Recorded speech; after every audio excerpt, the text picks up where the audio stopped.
Hello, welcome back to George's Gaming Guide.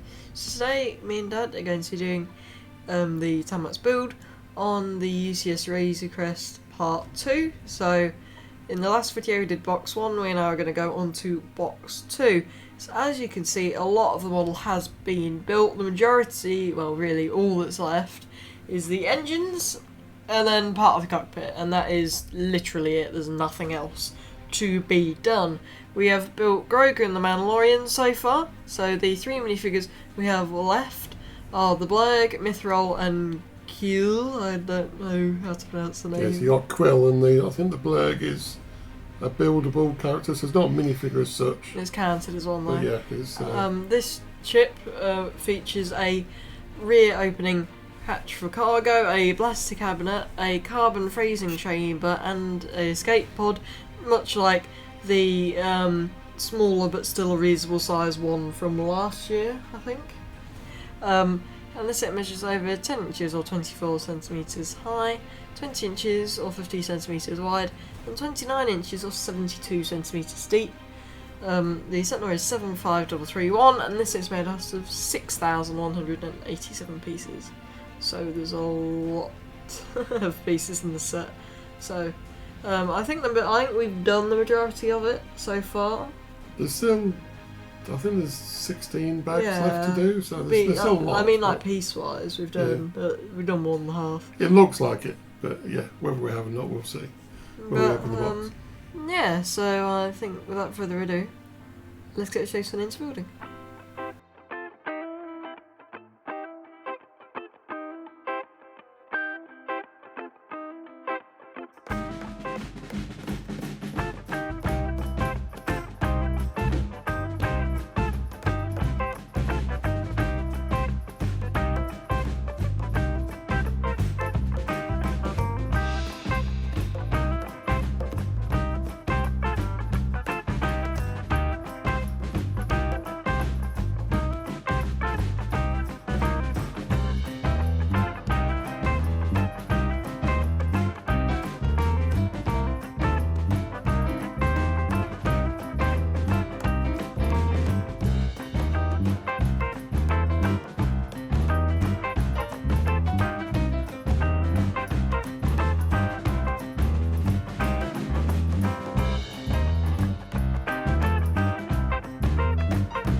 So we are back, and this is the finished model, and overall I do think it looks quite impressive actually, definitely better than I thought it was going to look, if I'm perfectly honest with you. So we're going to go over what was in each book. So in book 3 we have the piece that is behind the engines, and these are on doorbells, such pieces, which are the bits where it's a 1x2 with a stud in the middle, and they are able to just come on and off. As you can see, there's a lot of gap in the model at the moment. That is purely because we've taken it off to show you, and also it means that you can get full access to the inside. So another piece of book 3 is actually the in front of the engines, quite obviously, which I think is really nice. And the final bit of book 3, actually you can't see at the moment because it's the inside of the engine. So I don't mean like the inside of here or the inside of the bottom, it's the inside of the middle. So it's probably like here to here, I would say.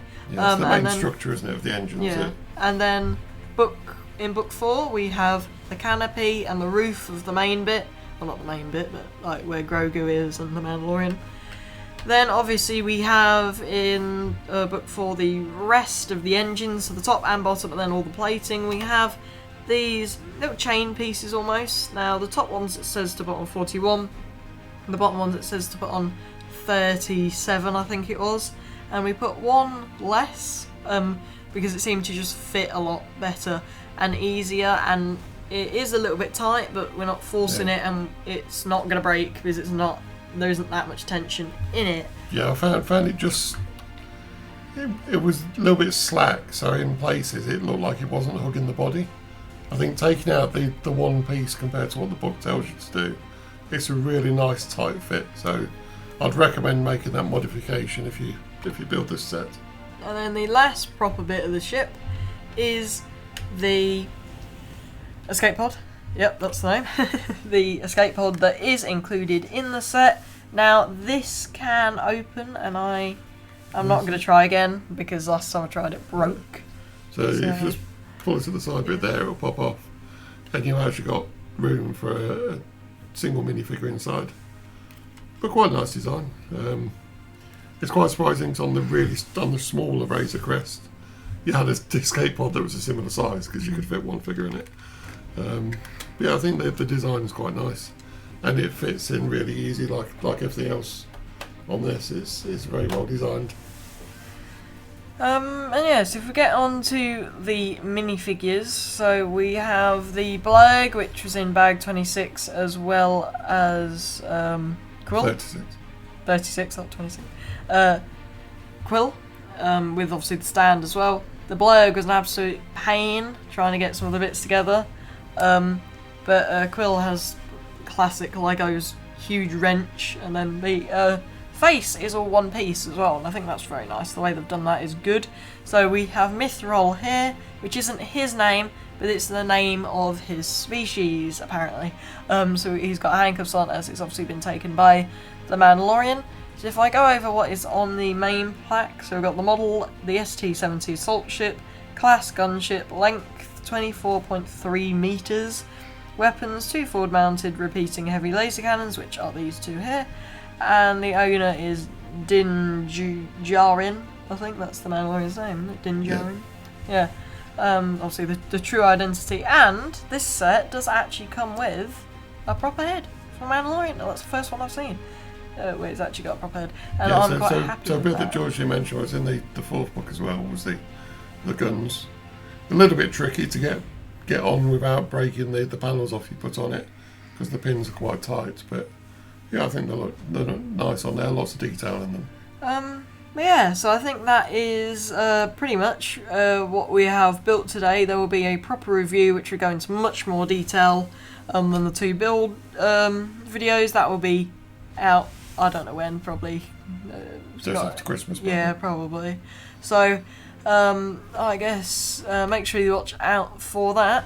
And yeah, so thank you for watching, and we'll see you next time.